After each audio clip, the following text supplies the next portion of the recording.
A Fire at Sea. In the month of May of the year 1838, I happened to be crossing from St. Petersburg to Lübeck on the steamship Nicholas I. As at that time there was very little railway communication, every tourist took the sea route, and for the same reason many people brought their travelling carriages with them, so as to be able to continue their tour through Germany, France, and other countries. We had with us, I remember, 28 private conveyances, and were in all 280 passengers, including 20 children. I was very young at the time, and as I did not suffer at all from seasickness, I enjoyed my new experiences immensely. Some of the ladies on board were extremely pretty, and a few quite beautiful. Most of them, alas, are long since dead. It was the first time that my mother had ever allowed me to go away by myself, and before I left she made me promise to be on my best behaviour, and, above all things, never to touch a card. As it happened, it was this last promise that was the first to be broken. One particular evening there was a great gathering of the passengers in the saloon, where some well-known Russian bankers were gambling. They used to play a kind of lansquenet, and the jingle of the gold pieces, which were much more common then than they are now, was quite deafening. Suddenly one of the players, seeing that I did not join in, and not understanding why, asked me to take a hand, and when, in my boyish simplicity, I told him my reason, he went into a fit of laughter, and called out to his friends that he had made a real find, a young man who had never played cards in his life, and who consequently was quite certain to have the most extraordinary luck, fool's luck, in fact. I don't know how it came about, but 10 minutes later I was sitting at the gambling table with a lot of cards in my hand, as bold as brass, and playing like a madman. I must acknowledge that in my case the old proverb turned out true. Money kept coming to me in waves, and beneath my trembling, perspiring hands the gold piled itself up in heaps. The banker who had induced me to play never stopped for a moment urging me on, and exciting me to bet. I actually thought I had made my fortune. Suddenly the saloon door is flung wide open, a lady rushes in, cries out in a faint, agonized voice, "The ship is on fire!" and falls on a sofa in a dead faint. The effect was like that of an earthquake. Everybody started from his seat. The gold and the silver and the banknotes were strewn all over the cabin, and we rushed out. I cannot understand how it was that we had not noticed the smoke before. It had already reached us. In fact, the staircase was full of it, and the whole place was lit with a dull red glare, the glare of burning coal. In the twinkling of an eye everyone was on deck. 2 huge pillars of smoke were slowly rising up on each side of the funnel and sweeping along the masts, and the uproar and tumult which began at that moment never ceased. The scene of disorder was indescribable. I felt that all the human beings on board were suddenly seized with a frantic desire for self-preservation, I myself most of all. I remember catching hold of a sailor by the arm and pledging him my word that my mother would give him 10,000 roubles if he saved my life. The sailor naturally looked on my offer as a joke and shook me off, and I did not suggest it again. I felt that what I had been saying to him was perfect nonsense. However, I must add that everything I saw around me was quite as nonsensical. How true it is that nothing comes up to the tragic side of a shipwreck but its comic side. A rich landed proprietor, for instance, was seized with a fit of terror, and, flinging himself down on his face, began frantically kissing the deck. After he had been doing this some time, it so happened that the fury of the flames abated for a moment, in consequence of the great masses of water which were being pumped into the coal bunks. He leapt to his feet at once, drew himself to his full height, and cried out in a stentorian voice, "O ye of little faith! Think ye that our God, the God of the Russian people, will suffer us to perish?" Just then, however, the flames broke out worse than before, and the poor man, with all his faith in the God of the Russian people, flung himself down again on his hands and knees, and returned to his deck-kissing. A gaunt-looking general kept bawling out, "A special messenger must be dispatched immediately to the Emperor. We dispatched a special messenger to him when the military colonies revolted, and the lives of several important people were saved in consequence. I myself was there in person." A gentleman with an umbrella in his hand suddenly, in a mad fit of passion, rushed at a very ugly little oil painting that happened to be among the luggage, fastened to an easel, and began to stave it in. It was a portrait, and with the ferrule of his umbrella he made 5 holes in it, where the eyes, the nose, the mouth, and the ears were, exclaiming from time to time, as he accomplished this act of vandalism, "What is the use of this picture now?" The picture did not belong to him at all. A huge fat man, looking like a German brewer, wept floods of tears, and kept calling out, "Captain! Captain! Captain!" in most heart-rending accents. Finally the captain, losing all patience, caught him by the collar of his coat and shouted at him, "Well, I'm the captain. What do you want with me?"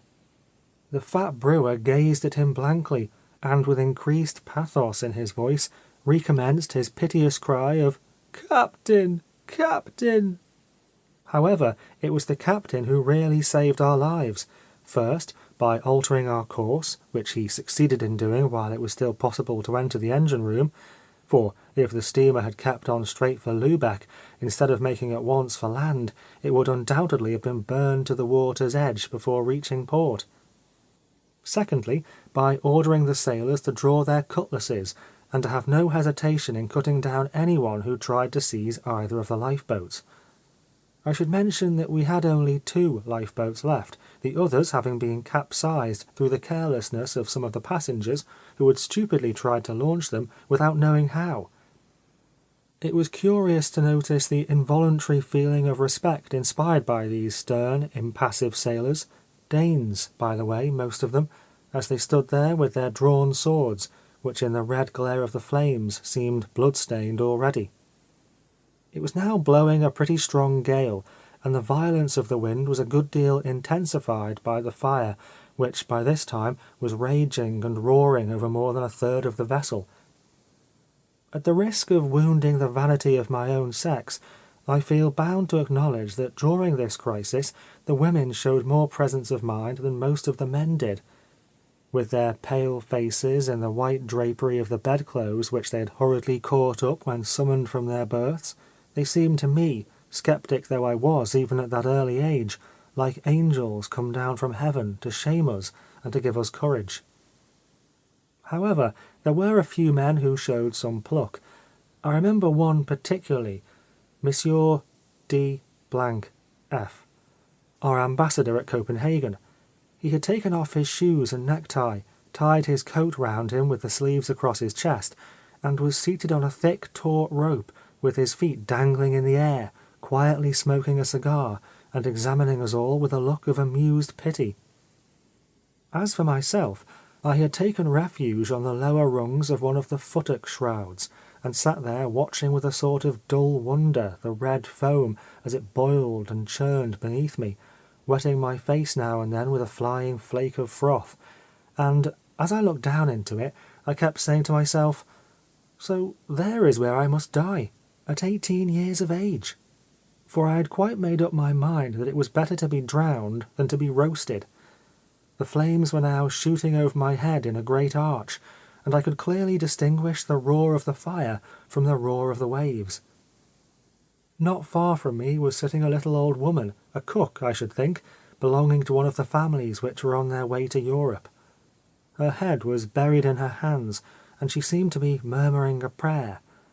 Suddenly she looked up at me, and whether or not she thought she could see in my face the expression of some sinister resolve, I cannot say, but whatever her reason was, she clutched me by the arm, and in a voice in which entreaty and sternness were strangely blended, said to me, "No, sir, no one has absolute right over his own life, you no more than anyone else.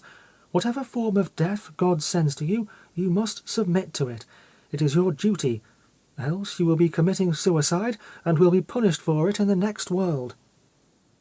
I had really no desire at all to commit suicide, but from a sort of spirit of bravado, for which, considering the awful position I was in, I cannot at all account, I made 2 or 3 feigned attempts to carry out the purpose with which she credited me, and every time that I did so, the poor old creature rushed at me to try and prevent my accomplishing, as she thought, a great crime. At last I felt ashamed and stopped. And indeed, with death before me, imminent and inevitable, why act? Why spend my last moments playing a comedy? However, I had no time either to analyse my own fantastic feelings, or to admire the poor old woman's want of egotism, her altruism, as we should say nowadays, for the roar of the flames over our heads became suddenly more terrible, and, simultaneously, there rang out a voice like a trumpet, the voice of our guardian angel. "You fool! What are you doing there? You will be killed! Follow me!" Immediately, though we did not know who was calling to us or where we had to go, up jumped this dear old woman and myself as if we had been shot from a gun, and off we rushed through the smoke after a sailor in a blue jersey, whom we saw climbing a rope ladder in front of us. Without in the slightest degree understanding why, I climbed up the ladder after him, and I verily believe that at that moment, if he had thrown himself into the water, or done anything extraordinary, no matter what, I should have blindly followed his example. After he had clambered up 2 or 3 rounds of the ladder, the sailor jumped heavily onto the top of a travelling carriage, whose wheels, by the way, were already on fire. I jumped after him. I heard the old woman jump after me. Then from the top of the first carriage the sailor jumped onto the top of a second, then onto the top of a third, I keeping always behind him, and finally, in this way, we reached the bow of the ship. Nearly all the passengers were assembled there. The sailors, under the directions of the captain, were launching one of the lifeboats, fortunately the largest we had. Across the other side of the vessel I could see the long line of the Lubeck cliffs lit up by the glare of our fire. They were a good deal more than a mile off. I did not know how to swim, and though it was probably not very deep where we had gone aground, for we had struck without any of us noticing it, still the waves were terribly high. However, the moment I caught sight of dry land, I felt quite sure I was safe, and to the amazement of everyone who was standing near me, I began to dance and to cry, "Hip, hip, hurrah!" I did not care to join the crowd which was hustling around the steps that led to the big lifeboat. There were too many women, old men, and children in it. Besides, ever since I caught sight of land, I did not care to hurry myself. I felt so certain I was saved. I remember noticing with surprise that very few of the children showed any signs of terror, and that many of them were actually asleep in their mother's arms. None of them were lost. I remarked in the middle of the crowd of passengers a tall military-looking man leaning against a bench, which he had just wrenched out of the deck and set athwartships. He stood there quite motionless, his clothes all dripping with sea-water. I was told that in an involuntary fit of terror he had brutally elbowed out of his way a woman who had tried to get in front of him, so as to jump into one of the first lifeboats that had foundered, and that, on being collared by one of the stewards and thrown roughly down upon the deck, the old soldier, who, by the way, was a general, had felt so ashamed of his momentary act of cowardice that he had sworn an oath that he would not leave the steamer till after everyone else, including the captain. He was a magnificently built man, with a curiously pale face. His forehead was still bleeding from the blow he had received, and as he stood there, he looked about him with an air of deep humility, as if he were asking people to forgive him. In the meanwhile, I had made my way over to the larboard side, where I saw the smaller of our 2 lifeboats pirouetting on the waves like a toy boat. There were 2 sailors in it who were making signs to the passengers to try and jump. This, however, was not such an easy thing to do, as the Nicholas I stood very high out of the water, and it required a good deal of skill to jump into the boat without sinking it. At last, however, I made up my mind to have a try, and began by standing on one of the anchor beams which were hung over the ship's side. But just as I was about letting myself go, something very heavy and very soft fell on top of me. It was a woman who had thrown her arms round my neck and hung there like a log. I must acknowledge that my first impulse was to catch her by her two hands and to throw her right over my head, but fortunately I resisted the temptation. The shock, however, very nearly sent us both into the sea, and in we must assuredly have gone, if, by a piece of extraordinary good luck, there had not been dangling right in front of my nose a rope belonging to some part of the rigging. I made a frantic clutch at this with one hand, and with this heavy lady still clinging to me, hung there for a moment, cutting my fingers to the bone. I then looked down and saw that the lifeboat was right under us, and, putting my trust in Providence, let myself go. Every timber in the lifeboat creaked. "Hurrah!" cried the sailors. I left my companion in a dead faint at the bottom of the boat, and turned round to look at the steamer. A great mass of faces, women's faces chiefly, were anxiously peering at us over the side. "Jump!" I cried, holding out my arms. "Jump!" At this particular moment, the splendid success of my daring leap, and the consciousness that I was well out of reach of the fire, gave me the most extraordinary physical strength, as well as pluck. The only three women who could make up their minds to jump I caught as easily as one catches apples in an orchard. I should note that every one of these ladies gave a piercing shriek when she left the steamer, and fainted in mid-air. One of the hapless dames was very nearly killed through a gentleman throwing an enormously heavy trunk into our boat. I suppose he had gone out of his mind. The trunk, by the way, was broken in the fall, and, seeing inside it an extremely handsome dressing-case, I at once solemnly presented it to the two sailors, without ever stopping to consider whether I had any claim to give away other people's belongings. The sailors, with similar disregard for the rights of property, gratefully accepted my gift. We then started at once for shore, rowing as hard as we could, and followed by cries from the steamer of "Come back as soon as you can! Send us back the boat!" And, indeed, as soon as there were only 2 or 3 feet of water, we felt it our duty to get out. A cold, drizzling rain had been falling for about an hour, and though it had had no effect at all on the fire, it had succeeded in wetting us to the skin. At last we reached the shore for which we had so longed, but it turned out to be little better than a swamp of wet, sticky mud, and we sank in it up to our knees. Our boat went back at once, and in company with a larger lifeboat, began to transport the passengers from the steamer to land. Very few people had been lost, 8, I think, in all. One had fallen into a coal bunk, and another had been drowned in an attempt to carry all his money away with him. The latter, whose name I just knew, had spent most of the day playing chess with me, and had been so excited over our games that Prince W., who was looking on, said to him finally, "You must play as if it were a matter of life or death." As for the luggage, it was nearly all burned, and so were the travelling carriages. Amongst the ladies who had escaped was a very pretty married woman, Madame T. She was excessively charming, though her time was a good deal taken up with her 4 little daughters and their nurses. At the present moment she was sitting in the most desolate manner on the beach, without shoes or stockings, and with hardly anything over her shoulders. I felt it was my duty as a gentleman to offer her every assistance in my power, and as a result found myself without my coat, my boots, and my necktie. To make matters worse, a peasant, whom I had been to the top of the cliff to look for, and whom I had sent down to meet the shipwrecked travellers with a waggon and a pair of horses, did not think it worth his while to wait for me, but set off for Lubeck with all my ladies, so there was I left alone, half naked and wet to the marrow of my bones, to gaze at the sea where our ship had nearly succeeded in burning itself out.